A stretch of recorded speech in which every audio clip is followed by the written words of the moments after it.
So we move straight into our keynote address. Allow me to introduce our keynote speaker,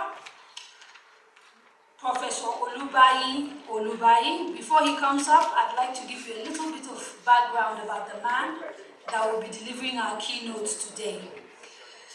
Professor Olubayi is the author of the book Education for a Better World, which features insightful essays on the pivotal role of education in fostering service-oriented democratic citizens, nurturing effective leadership, and driving sustainable development forward.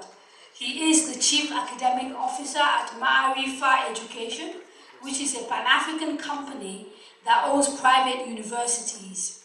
He chairs many boards, including the University Council of Cavendish University, Uganda.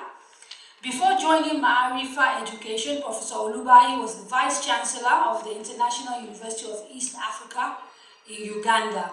In his writings, he has advocated for a fundamental rethinking of African educational systems, urging that we emulate globally renowned models of excellence. Central to his advocacy is a two-pronged strategy, one that ensures a democratic, universal access to education for all citizens, while concurrently establishing and maintaining selective elite institutions that can educate the most talented and the most gifted citizens separately.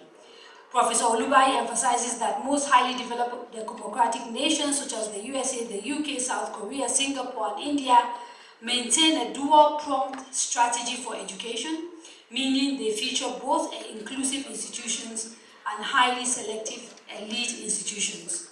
Professor Olubayi was born and raised in Kenya and educated at Rutgers University in the United States. He is a scientist and an expert on bacteria, education, learning, leadership, social entrepreneurship, and policy issues. Please put your hands together for Professor Olubayi.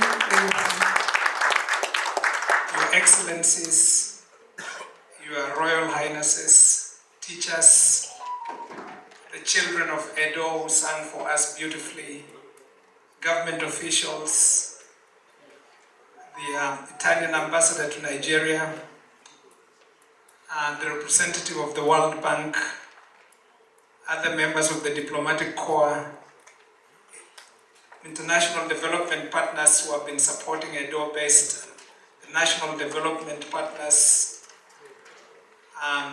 Commissioner for Higher Education, Commissioner for Education in Edo State, Dr. Viawe. It's my privilege and honor to speak to you briefly over the next 29 minutes about education. And I want to begin by saying a very special thank you to Governor Godwin Obaseki for what you have all had. You've been given a wonderful, wonderful summary of what has happened in the last 8 years in Edo State. So thank you very much, Your Excellency.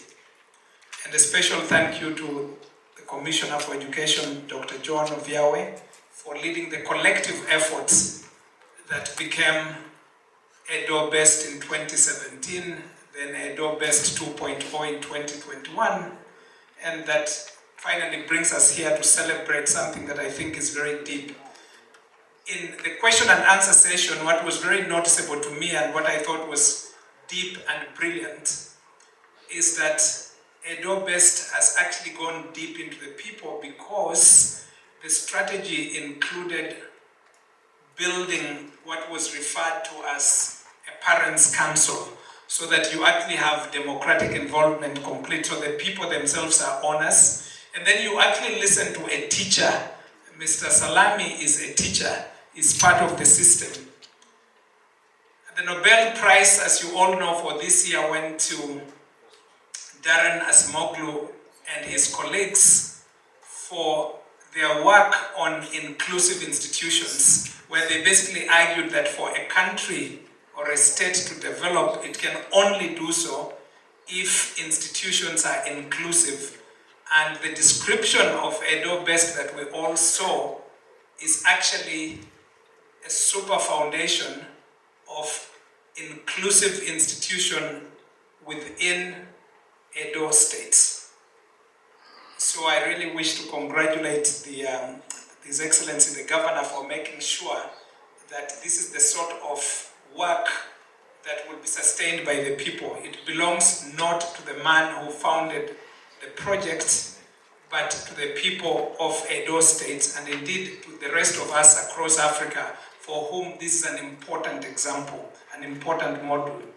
And I would urge the development partners present to make continuity a KPI, so that when serious projects like this that consume global resources take place, that they do not simply evaporate because of a simple change in leadership.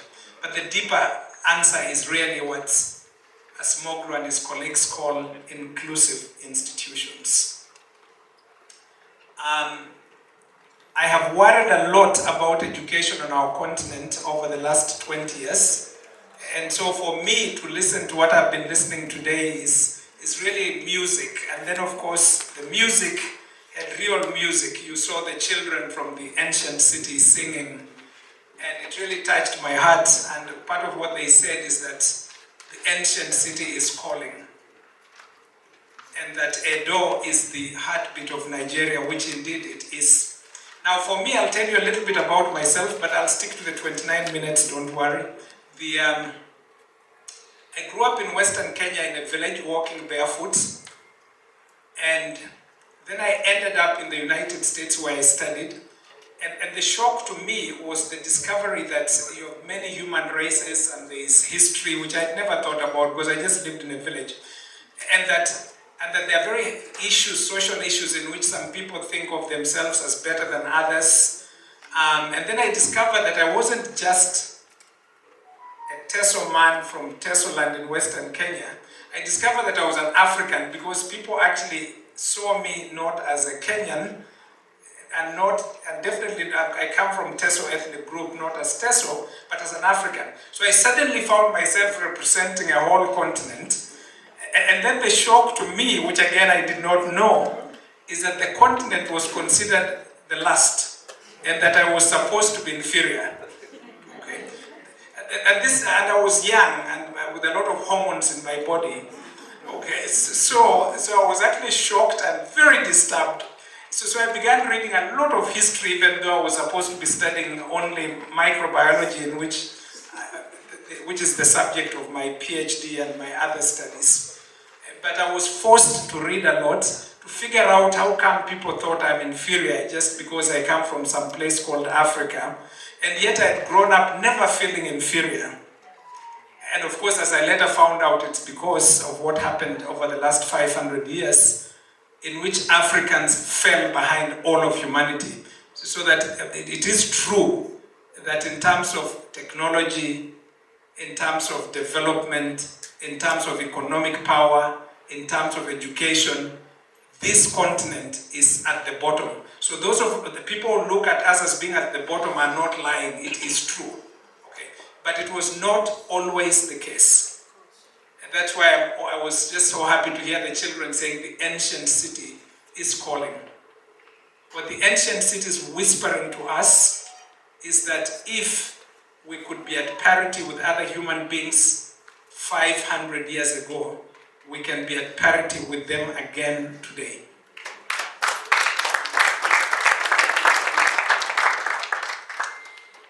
At the end of this meeting, you can check online on your phone. Check this question. Who are the most successful groups of migrants in the world's #1 superpower, which is the United States? And the answer will surprise you. Some researchers will say #1 is India, #2 is Nigeria. Some other sources will actually tell you that #1 is Nigeria. The inferior people do well, given the correct conditions. The ancient city is calling. It also turns out that something very interesting is going on worldwide, that almost all other human continents have stopped the ancient process of population replacement, in which you need 2.1 children per woman to replace the population. They have gone below 2.1. There's only one continent that still has more than 2.1 children per woman. Can you guess which one? Now this means that 50 years from now, Africans will be required to contribute labor to all the 6 settled continents. Because this is where the children are. Okay, we are still making babies. Okay, very actively. So, the beneficiaries of EdoBest will be needed in Japan. They'll be needed in Germany. They'll be needed in Switzerland. They'll be needed in Italy. They'll be needed in Edo. They'll be needed in many, many places. So this is a human project. The man who is the brains behind the project, His Excellency Governor Godwin Obaseki, is a man who was educated, as you've all seen online, in the best university in Nigeria, which is Ibadan, where he studied classics, and then later educated in the best universities in the United States, Columbia and Pace, where he was able to jump from classics to business and finance and became a successful investment banker. He did not have to come back, but the ancient city called him back.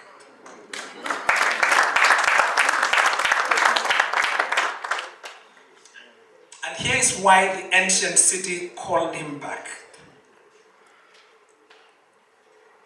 Most of us thoughtful Africans wonder why all our roads and railways, the good ones, are usually built by foreigners. And even when we think it's our company's building, if you look closely, it's in partnership. All our minerals, oil and gas, are essentially pulled out of the ground and refined by people from other countries. Our electricity is largely generated by people from other countries. Our telecommunications and all the beautiful gadgets on our hands are manufactured elsewhere. Our best machinery is manufactured elsewhere. Our pharmaceuticals are largely manufactured elsewhere. Our self-reliance, which collapsed 500 years ago, is still in a collapsed state. But the ancient city is calling. We shall be back. And this requires projects like EdoBest. So this is a model, in my opinion, not just of Edo, but of the rest of Africa. And I'm very grateful to our development partners. The governor told me there's been a lot of support. The German government has participated, the World Bank has participated, the Gates Foundation, and many, many others. And then, of course, the people of Edo itself, and of course, the federal government of Nigeria have all been supporters for this really, really important project. Now, before I continue, I would like to ask all of us to participate in a little experiment. Think about either your sister or your best friend who lives in Africa. It could be Nigeria, it could be Kenya, it could be any country in South Africa, on this continent. Think about people that you know who have a job, they are employed. They get a salary every month, and they have young children that are going to grade 1 or grade 2 or grade 3. And if you know such a person whose child is well-employed person, child going to a public school anywhere in Africa, raise your hand. And I would like all of you to look around the room to see how many hands have gone up. It is actually 0. This is a question I've been asking across Africa for the last 12 years. And in Kenya, I actually started a challenge where I said, if you find for me any teacher in Kenya who teaches in a public government school and her own children or his own children go to grade 1 or grade 2 or grade 3 in that school where she or he teaches, I'll give you $100. Nobody in 12 years has come for this $100. Because there is no employed person on this continent who trusts our public primary schools. And this is a disaster. I went to a public primary school barefoot and was able to compete with the best from around the world. And this is true of all of you. And yet our public schools have collapsed. And it's not just me saying this. In 2022, the World Bank, working with UNESCO together, published a report. The name of the report, which I heard Salami mentioning, is Learning Poverty. In that 2022 report, the World Bank and UNESCO reported that in Africa, only 2 children out of 10 are learning anything at all. So in other words, what has happened over the last 20 years is we have taken children who are not in school and put them in school. And we're very happy that the children are in school. But the World Bank and UNESCO, Learning Poverty, you can Google it, it's on your smartphone, say to us that 8 out of these 10 children are in school, yes, but they're not learning anything. The topic that I was asked to speak today about is education, linking education to human capital. What is human capital? Human capital is what is actually sitting in the bodies of human beings. So you have a human being, yes, but it's only when that human being has knowledge, skills, abilities, and attitudes that enable that human being to work productively that it becomes human capital. The 2022 World Bank and UNESCO study tells us that although we have millions of children going to school across Africa, we are not in the process of producing human capital because 8 out of 10 are not learning anything at all. We are in the process of producing crime in the capital. We are preparing people to migrate from our villages to become criminals in the capital city. And we need to change that. And EdoBest is obviously a model that we need to popularize as the beginning of how you do this. Particularly when you put in all the elements that we were told, which include the Parents' Council, broad participation, the construction of inclusive institutions within the state. It becomes a permanent legacy. Thank you, Governor Obaseki. This is a permanent legacy.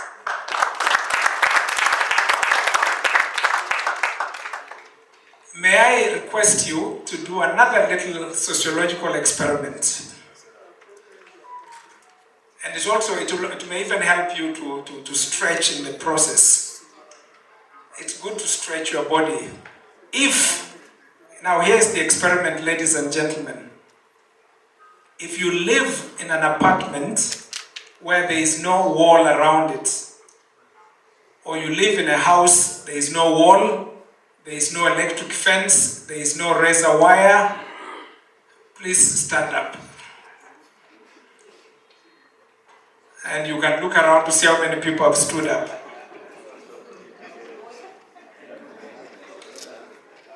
No one. Now let me tell you a little story, true story.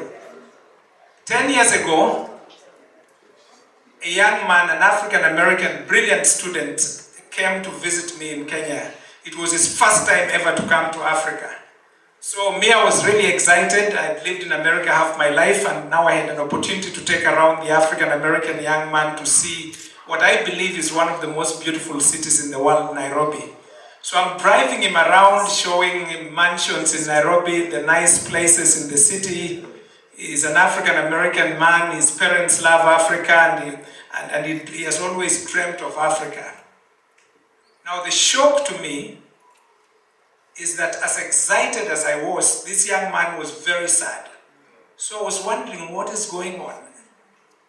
it was just a sharp drop in his mood. So then, even before I could speak to him, he turned and looked at me and said, "Professor, why are there prisons everywhere in this city?" And it took me many seconds to figure out what he meant, because I didn't see any prison, but he's asking me why there are prisons everywhere in this city. The shock to me is that the beautiful mansions of Karen and Muthaiga, which I was showing to him happily, looked like the prisons of Trenton and Newark, New Jersey, where he grew up. And it was the first time that I discovered I was a prisoner. That I live in a house where, should a fire break down, I am guaranteed to die, because it takes 30 minutes to open the doors. And for those of you in this room, most of you travel, when you visit your relatives and your friends in the developed world, there are no grills on the windows. There is no fence around the apartment. There is no wall. Because the best security wall and the best electric fence to protect you is not the one we currently have in Africa. The best security is education in the brains of your neighbors and food in their stomachs. It's not the walls. We are prisoners. Africa is currently very happy that we have a youthful population, and that this youthful population will save us. Yes, it can happen. The ancient city is calling, and we should make it happen. But if we're not careful, it may not happen at all. When 8 out of 10 children, as the World Bank and UNESCO tell us, are not learning, those of us in the middle classes and the upper middle classes may not be able to live on this continent 50 years from now. There will be too much crime. Our neighbors with their bare hands will break those walls and rip off the fences because they have to eat. The only answer is education. And so I'm very happy to be here to participate in seeing EdoBest and knowing from what I heard today that it's a people's program, so it's not going to evaporate. And I hope that Salami and his neighbors and compatriots and fellow citizens of Edo will organize and make sure that it's here forever. In a 2010 book of the title, A Marketplace of Ideas, the Harvard scholar Louis Menand wrote the following. And I'm talking about another way of thinking about walls and fences and being prisoners.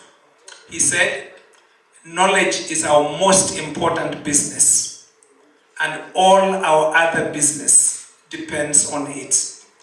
It is only to the extent that we make sure that our children become part of human capital that we shall be free. And we have to do this not just for the poor, but so that we can continue to live on this continent. So my proposal to Edo State, and it's really to the citizens of Edo State, again, it's the story of inclusive institutions.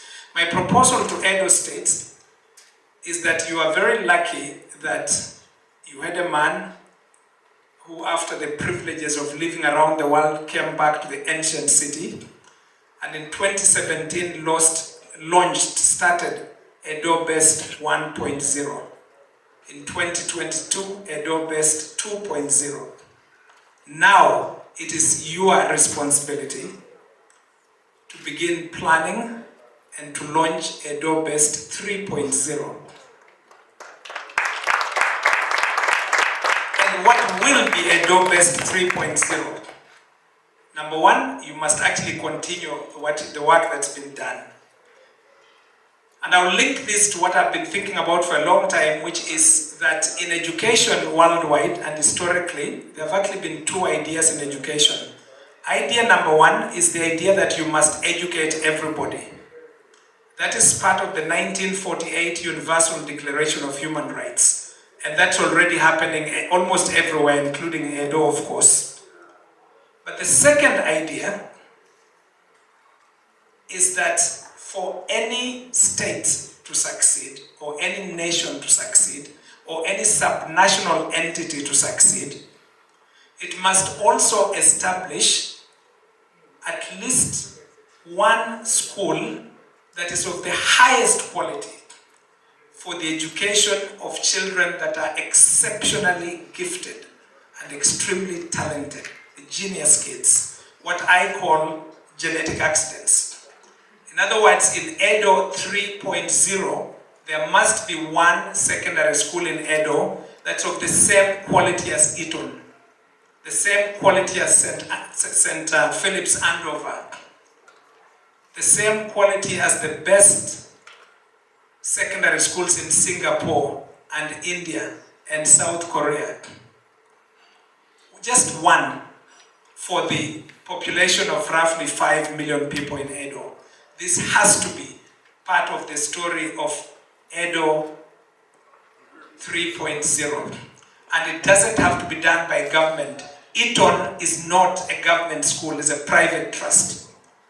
More than 20% of all geniuses in the UK, more than 20% of all the top leaders in all fields of endeavor in the UK have come from one high school, Eton, 500 years. The ancient city is calling, Edo 3.0. For the development of Africa, it is clear to me that our best model is India. India is complicated. India has 18 national languages. India has, if you count the so-called Roman alphabet, has 18 alphabets, 18 writing systems, and yet it's a rising power. How did they do it? Idea number two. India doesn't have enough money to educate the 1.4 billion people in India, and yet it's rising.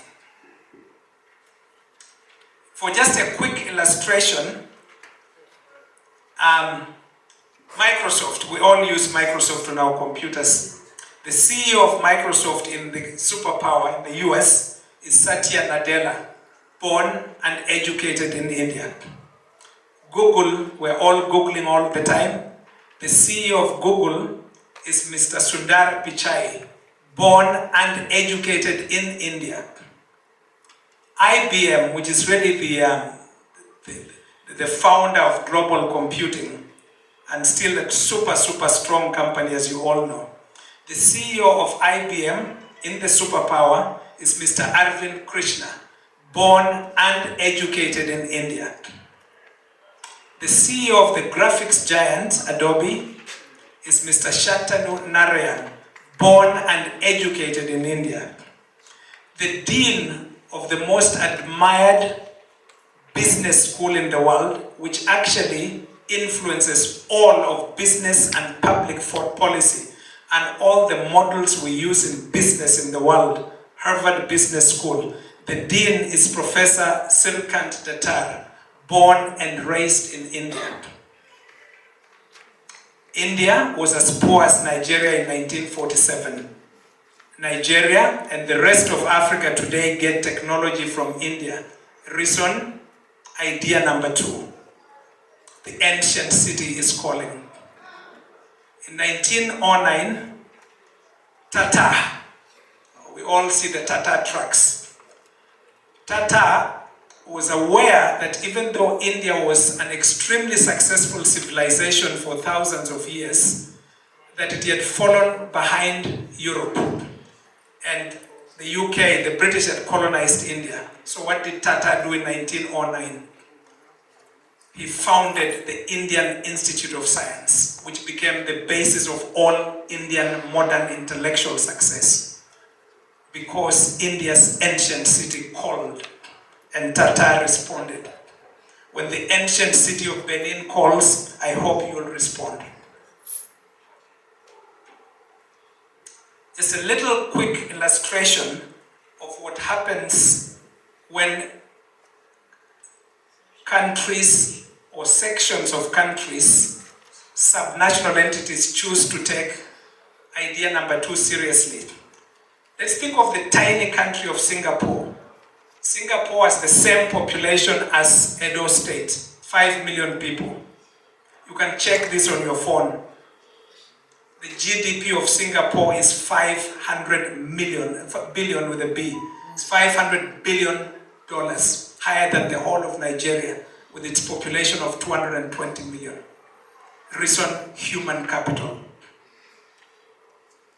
It is not humans that develop nations. It's human capital that develops nations.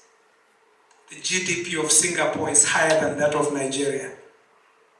Population of Singapore, 5 million.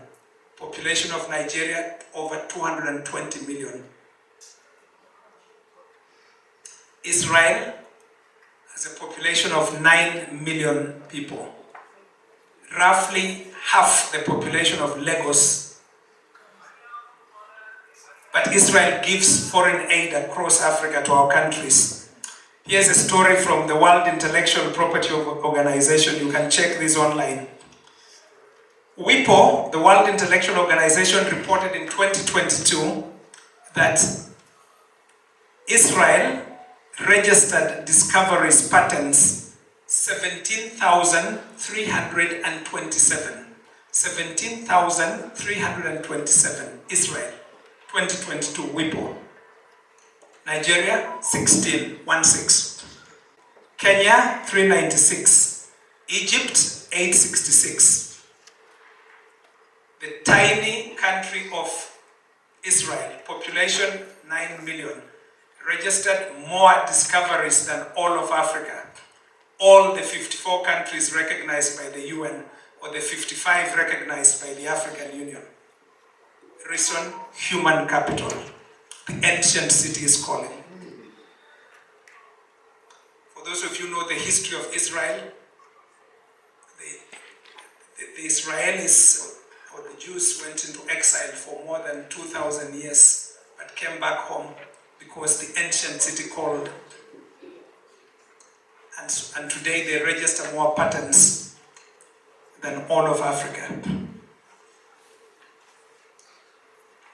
We have work to do.